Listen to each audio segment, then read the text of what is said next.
ప్రాంతీయవాదంతో తెలంగాణ వారికి 5 సంవత్సరాల నుంచి అన్యాయం జరుగుతూ వస్తుంది. అది డిఫరెంట్ సబ్జెక్ట్. ఈసారి కూడా అది ఉన్నప్పటికీ కూడా ఖచ్చితంగా స్పష్టంగా తెలుగు మీడియంలో రాసిన వారందరూ కూడా అన్యాయం జరిగింది. అయితే ఇందాక మెంబర్ సెక్రటరీ పూనం మాల్కొండయ్య గారితో కూడా మరి మనం డిస్కస్ చేయడం జరిగింది. చాలా దారుణంగా వారు అంటే పట్టించుకోని విధంగా నిర్లక్ష్యంగానే ఉన్నారు.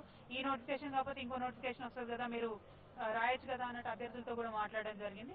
అయితే అంతకన్నా దారుణమైన విషయం ఏంటంటే మరి మేడం మాల్కొండయ్య గారు చెప్తా ఉన్నారు, మేము వచ్చినప్పటి నుంచి చాలా ఎఫిషియెంట్ గా పనిచేస్తా ఉన్నాం, ప్రతిరోజు కూడా ఇంటర్వ్యూలు పెడుతున్నాం అని చెప్తున్నారు. కానీ మరి ఎవరికి ఉద్యోగాలు ఇస్తున్నారు, ఏ ప్రాంతం వాళ్ళకి ఇస్తున్నారు, ఏ క్రైటీరియా మీద ఇస్తున్నారు, ఏ బేసిస్ మీద ఇస్తున్నారు అన్నది మాత్రం ట్రాన్స్పరెన్సీ లేదు. నంబర్ ఆఫ్ ఎగ్జామ్స్ లో కంప్లైంట్ చేసినప్పటికీ కూడా ట్రాన్స్పరెన్సీ లేదు. అదేవిధంగా మరి ప్రతిసారి ముఖ్యమంత్రి జిల్లాకే ఎక్కువ పోస్టులు రావడం ఆనవాయితీగా మారినట్టుంది. ఆనాడు రాజశేఖర రెడ్డి గారు ఉన్నప్పుడు కూడా అదే జరిగింది.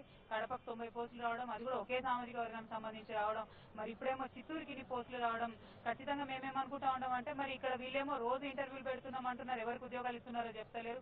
ముఖ్యమంత్రి గారేమో 1,00,000 ఉద్యోగాలు ఇస్తా అంటున్నాడు, మరి ఎన్ని లక్షలకు అమ్ముకుంటున్నాడు ఆయన కూడా చెప్తలేడు. కాబట్టి మరి పారదర్శకంగా ఖచ్చితంగా ప్రభుత్వాలు అభ్యర్థులకు సంబంధించి ప్రధానంగా ఇప్పుడు వీళ్ళందరూ ఇక్కడ ఉన్నటువంటి వారు మేధావులు, మన దగ్గర క్రీమ్ ఆఫ్ ద సొసైటీ, ఇన్ని సంవత్సరాల నుంచి కష్టపడి చదువుతున్నారు, ఒక ఆబ్జెక్టివ్ విజన్ ఉన్నటువంటి వారు. మరి డెవలప్మెంట్ కోసం అభివృద్ధి కోసం ఇటువంటి వారిని కాకపోతే ఎవరిని వాడుకుంటారు అన్నది గవర్నమెంట్ ఆలోచించాలి. ఇవాళ వచ్చినటువంటి అభ్యర్థులందరికీ కూడా లిస్ట్ కూడా చాలా నాన్ సీరియస్ అభ్యర్థులకు వచ్చినట్టుగా ఇక్కడ ఉన్నటువంటి విద్యార్థులు ఆల్రెడీ మెరిట్ లిస్ట్ ప్రకటించారు. జనవరి 4 నుంచి ఇంటర్వ్యూస్ కూడా ఉంటాయని చెప్పి కమిషన్ ప్రకటించింది. మరి ఇప్పుడు మీరు దీన్ని ఏం చేయాలనుకుంటారు? అంటే లిస్ట్ ని ఇప్పటికే ప్రకటించిన లిస్ట్ ని క్యాన్సిల్ చేయాలంటారా, లేదా ఎగ్జామ్ క్యాన్సిల్ చేయాలంటారా? మా ప్రధానమైన డిమాండ్ అయితే అదే అండి. ఇప్పటి వరకు ప్రకటించినటువంటి లిస్ట్ ని హోల్డ్ చేసి, ఇంటర్వ్యూస్ ని హోల్డ్ చేసి రీ ఎగ్జామ్ పెట్టాలని అడుగుతా ఉన్నాం.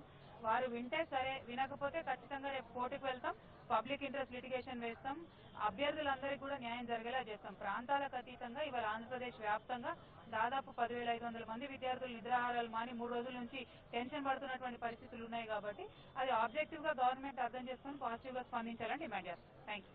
మొత్తమే చూసినట్లయితే అభ్యర్థులు అంటే కమిషన్ నుంచి ఏపీఎస్సీ నుంచి స్పష్టమైన హామీ వచ్చే వరకు అంటే అభ్యర్థులకు ఇప్పటికే ప్రకటించినటువంటి అభ్యర్థుల జాబితాను రద్దు చేయడమా, లేదా మొత్తం పరీక్షను రద్దు చేసి తిరిగి రీ ఎగ్జామ్ కండక్ట్ చేయడమా, ఒక ఏపీ కమిషన్ నుంచి ఒక స్పష్టమైనటువంటి హామీ వచ్చే వరకు కూడా ఇక్కడ అభ్యర్థులతో పాటు తాను కూడా కవిత గారు కూడా ఇక్కడ బయట ఎట్టి పరిస్థితులను బయటకు వెళ్లేది లేదని చెప్తున్నారు. సో మొత్తమే చూసినట్లయితే మరోసారి ఇప్పటికే కమిషన్ సెక్రటరీతో మాట్లాడిన కవిత మరోసారి చైర్పర్సన్ రేచల్ చటర్జీతో మాట్లాడడానికి పిలుస్తామన్నారు కనుక ఇక్కడ వెయిట్ చేస్తున్నారు. ఒకవేళ అసలు మళ్ళీ ఎప్పుడు పిలుస్తారో, ఒకవేళ నిజంగా చర్చిస్తారా లేదా అన్న సందేహంగా మారింది. ఒకవేళ కమిషన్ నుంచి అసలు ఎట్లాంటి సమాధాన రెస్పాన్స్ వస్తుందో దాన్ని చూసి దానికి అనుగుణంగానే భవిష్యత్తు అంటే ముందు ఎలాంటి ఆందోళన చేయాలన్నది కూడా నిర్ణయిస్తామని చెప్పి కవిత చెప్తున్నారు. మొత్తమే చూసినట్లయితే ఇక్కడ ఏపీఎస్సీ దగ్గర పరిస్థితి ఇంకా ఉద్రిక్తంగానే ఉందని చెప్పుకోవచ్చు.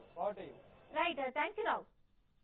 ఇక కాంగ్రెస్ లో విలీనమైన పీఆర్పీకి తనకు విప్ జారీ చేసే అధికారం లేదని ఆలగడ్డ ఎమ్మెల్యే శోభా